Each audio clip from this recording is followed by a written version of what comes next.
आज का पवित्र बाइबल वचन है निर्गमन, उसका 9 अध्याय 1 से 35 पद। जैसा लिखा है, फिर यहोवा ने मूसा से कहा, फिरौन के पास जाकर कह कि इब्रियों का परमेश्वर यहोवा तुझ से इस प्रकार कहता है कि मेरी प्रजा के लोगों को जाने दे कि मेरी उपासना करें। और यदि तू उन्हें जाने न दे और अब भी पकड़े रहे, तो सुन, तेरे जो घोड़े, गदहे, ऊंट, गाय, बैल, भेड़, बकरी आदि पशु मैदान में हैं, उन पर यहोवा का हाथ ऐसा पड़ेगा कि बहुत भारी मरी होगी। और यहोवा इस्राएलियों के पशुओं में और मिस्रियों के पशुओं में ऐसा अंतर करेगा कि जो इस्राएलियों के हैं उनमें से कोई भी न मरेगा। फिर यहोवा ने ये कहकर एक समय ठहराया कि मैं ये काम इस देश में कल करूंगा। दूसरे दिन यहोवा ने ऐसा ही किया, और मिस्र के तो सब पशु मर गए, परंतु इस्राएलियों का एक भी पशु न मरा। और फिरौन ने लोगों को भेजा, पर इस्राएलियों के पशुओं में से एक भी नहीं मरा था।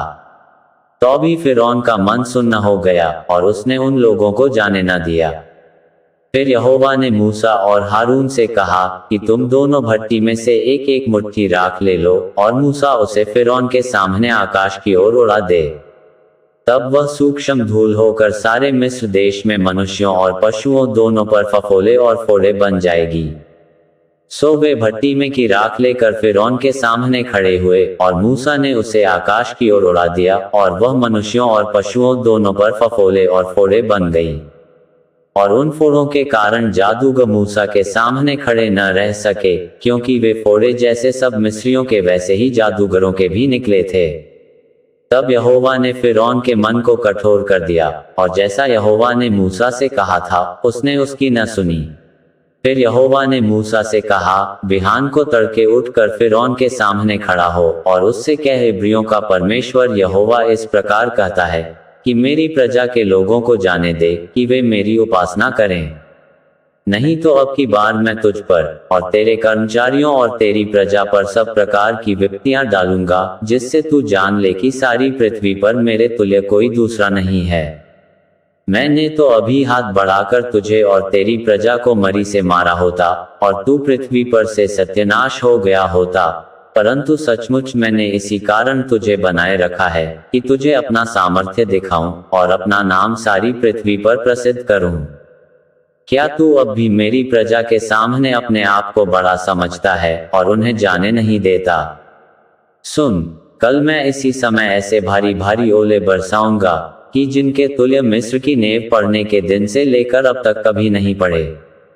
सो अब लोगों को भेजकर अपने पशुओं को अपने मैदान में जो कुछ तेरा है सबको फुर्ती से आड़ में छिपा ले, नहीं तो जितने मनुष्य व पशु मैदान में रहें और घर में इकट्ठे न किए जाएं, उन पर ओले गिरेंगे और वे मर जाएंगे। इसलिए फिरौन के कर्मचारियों में से जो लोग यहोवा के वचन का भय मानते थे, उन्होंने तो अपने अपने सेवकों और पशुओं को घर में हाँक दिया। पर जिन्होंने यहोवा के वचन पर मन न लगाया, उन्होंने अपने सेवकों और पशुओं को मैदान में रहने दिया। तक यहोवा ने मूसा से कहा, अपना हाथ आकाश की ओर बढ़ा कि सारे मिस्र देश के मनुष्यों, पशुओं और खेतों की सारी उपज पर ओले गिरें। तब मूसा ने अपनी लाठी को आकाश की ओर उठाया, और यहोवा मेघ गरजाने और ओले बरसाने लगा, और आग पृथ्वी तक आती रही। इस प्रकार यहोवा ने मिस्र देश पर ओले बरसाए। जो ओले गिरते थे उनके साथ आग भी मिली हुई थी, और वे ओले इतने भारी थे कि जब से मिस्र देश बसा था तब से मिस्र भर में ऐसे ओले कभी ना गिरे थे। इसलिए मिस्र भर के खेतों में क्या मनुष्य क्या पशु जितने थे सब ओलों से मारे गए, और ओलों से खेत की सारी उपज नष्ट हो गई, और मैदान के सब वृक्ष टूट गए। केवल गोशेन देश में जहां इजरायली बसते थे ओले नहीं गिरे। तब फिरौन ने मूसा और हारून को बुलवा भेजा और उनसे कहा कि इस बार मैंने पाप किया है, यहोवा धर्मी है और मैं और मेरी प्रजा अधर्मी है। मेघों का गर्जना और ओलों का बरसना तो बहुत हो गया, अब भविष्य में यहोवा से विनती करो, तब मैं तुम लोगों को जाने दूंगा और तुम न रोके जाओगे। मूसा ने उससे कहा, नगर से निकलते ही मैं यहोवा की ओर हाथ फैलाऊंगा, तब बादल का गर्जना बंद हो जाएगा और ओले फिर न गिरेंगे। इससे तू जान लेगा कि पृथ्वी यहोवा ही की है। तो भी मैं जानता हूं कि न तो तू और न तेरे कर्मचारी यहोवा परमेश्वर का भय मानेंगे। सन और जब तो ओलों से मारे गए, क्योंकि जब की बालें निकल चुकी थीं और सन में फूल लगे हुए थे। पर गेहूं और कठिया गेहूं जो बड़े न थे, इस कारण वे मारे न गए। जब मूसा ने फिरौन के पास से नगर के बाहर निकलकर यहोवा की ओर हाथ फैलाए, तब बादल का गर्जना और ओलों का बरसना बंद हुआ, और फिर बहुत मैन भूमि पर न पड़ा। ये देखकर कि मैन और ओलों और बादल का गर्जना बंद हो गया, फिरौन ने अपने कर्मचारियों समेत फिर अपने मन को कठोर करके पाप किया। और फिरौन का मन हठीला होता गया, और उसने इस्राएलियों को जाने न दिया, जैसा कि यहोवा ने मूसा के द्वारा कहलवाया था।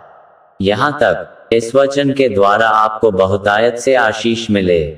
आमीन।